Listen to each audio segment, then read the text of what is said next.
În prezentul ăsta foarte, foarte neliniștitor își mai află loc poezia. Eu am să spun de la bun început că nu sunt de acord cu acea sintagmă care spune că atunci când armele vorbesc, muzele trebuie să tacă. Eu cred că poezia este foarte importantă. Tu ce crezi? E într-adevăr una dintre problemele centrale care macină, sunt sigur, conștiința tuturor scriitorilor în momente de genul ăsta. Ce e etic să fac? E etic să scriu acum sau e etic să las scrisul și să mă uit către realitate?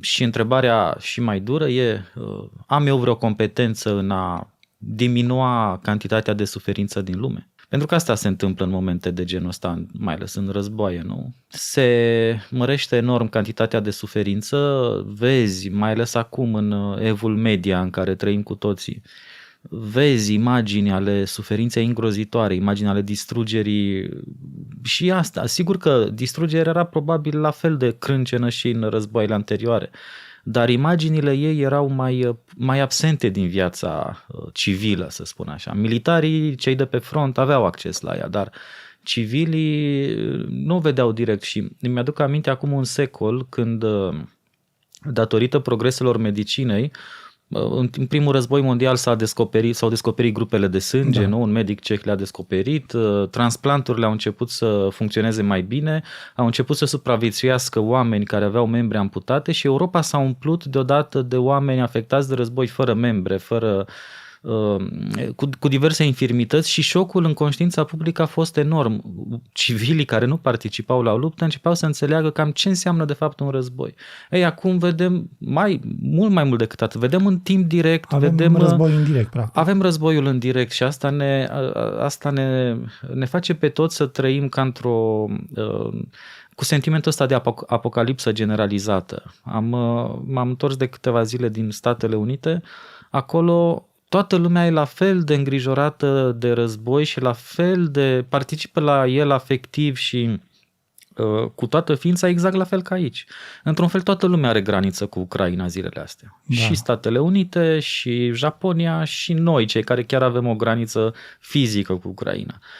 Cum mi-a spus o doamnă care pur și simplu m-a oprit pe stradă, m-a rugat să le fac o poză ei și soțului ei pentru că aniversau 25 de ani de căsnicie și din vorbă în vorbă m-a întrebat de unde sunt. Le-am spus că sunt din România. Evident s-a mutat și atunci discuția instantaneu către Ucraina și doamna a spus nu e doar despre Ucraina, e despre noi toți.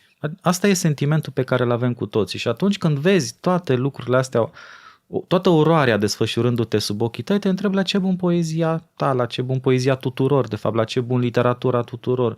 Nu cumva e o formă de lașitate, de escapism, de evaziune să te ocupi de poezie în zilele astea. M-am uitat, evident, te uiți la discuțiile astea au mai existat și înainte. Discuția a fost, cred că cea mai intensă a fost după al doilea război mondial, când atunci surpriza, uluirea a fost că cea mai culturală, poate, națiunea Europei a putut să fie cea mai barbară și atunci cam 15-20 de ani după al doilea război mondial s-a discutat în dialectica asta cultură versus barbarie. La ce bun cultura dacă nu te ajută să fii mai uman? Dacă nu anulează barbaria? Aforismul radical sau silogismul radical de fapt era ăsta. Dacă cultura nu anulează barbaria, cultura trebuie să dispară sau e complicea barbariei. De aici s-a născut, nu, celebra propoziție scrisă în 1949, publicată în 51 a lui Adorno, a scrie poezie după Auschwitz e barbar. Exact. Dar au fost și alte formulări, poate mai puțin cunoscute, dar foarte tranșante. Mă gândesc la lui George Steiner, mai târzie, din 60. Într-un articol din 60, cum îi spune, The Hollow Miracle și cu subtitlul Notes on German Language, Steiner zice așa, spune textual, limba germană a fost complicea lui Hitler. E textual. Și mai spune aici, e parafrază, nu e chiar citat ce spun eu, dar e aproape cuvânt cu cuvânt, spune Hitler a găsit în limba germană toată isteria destructivă de care avea nevoie.